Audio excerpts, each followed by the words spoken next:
Bonjour à tous et bienvenue dans Virage Digital. Je vous rappelle que cette émission est en direct. N'hésitez donc pas à poser vos questions à nos invités durant la demi-heure d'émission qui va suivre. Et justement, dans quelques instants, nous recevrons donc Célia Dutoit, responsable web de Mauboussin, et Éric Brionne, directeur du planning stratégique de Publicis et nous, co-auteur du livre Luxe et Digital et professeur associé à Moda Domani. Bonjour à tous les deux. Bonjour. Bonjour.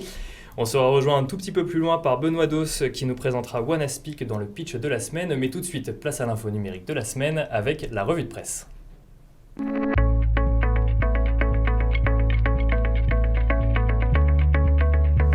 La loi El Khomri a beaucoup fait parler d'elle cette semaine. Face à la levée de boucliers jusque chez les socialistes contre la réforme du droit du travail, le gouvernement a décidé de reporter de 2 semaines le passage de la loi en Conseil des ministres. Elle sera donc finalement examinée le 24 mars et si cette réforme ne fait pas l'unanimité, c'est notamment car ses détracteurs estiment qu'elle ne protège pas assez les salariés.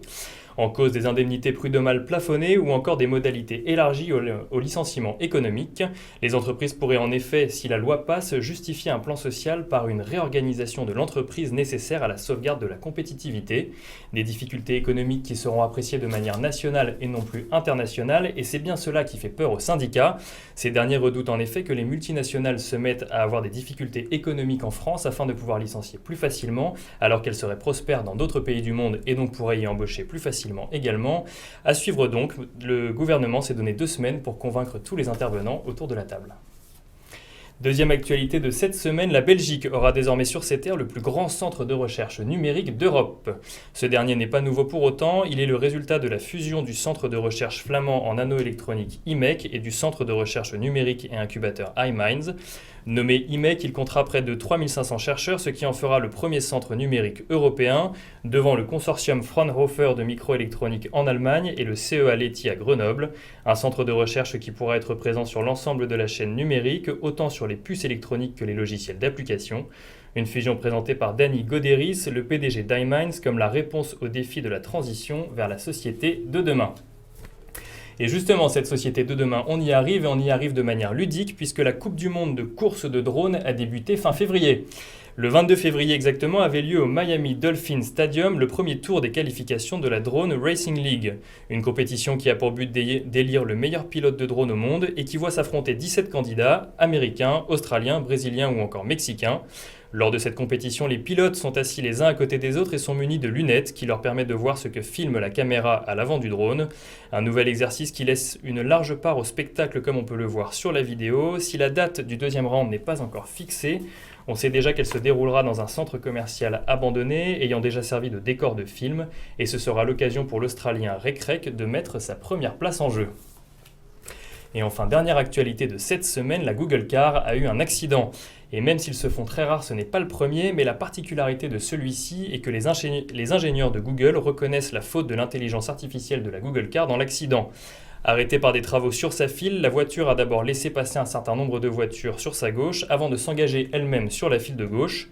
Un bus arrivant sur cette autre file n'aurait pas freiné comme l'anticipait la voiture, mais comme l'anticipait également le conducteur de secours présent dans la voiture, et aurait donc percuté cette dernière.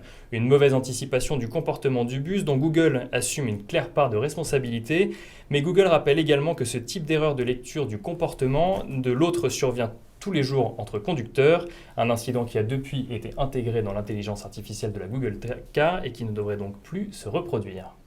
Alors je me retourne vers vous, Célia et Éric. Je vous ai présenté 4 actualités. Est-ce qu'il y a une actualité numérique qui vous a marqué cette semaine ? Oui, la Google Car. La Google Car, le fait qu'elle ait eu un accident ? Effectivement, ça prouve que même les machines peuvent présenter des failles. Donc c'est assez drôle de venant de Google. Et vous, Éric ? Dans la continuité de la Google Car, un chiffre qui m'a intéressé, 1% du parc PC est capable de faire tourner l'Oculus Rift et autres technologies. Ça aussi, ça montre qu'il y a un bug et qu'il y a encore du travail. Il y a encore du travail, très bien. Et merci beaucoup et je vous propose de passer à la deuxième partie de cette émission, le débat.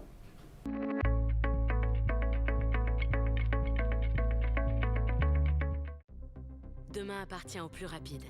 Pour vous aider à aller toujours plus vite, nous avons créé une nouvelle entreprise totalement dédiée à l'avenir de votre secteur. Où les hommes, la technologie et les idées font avancer le monde ensemble.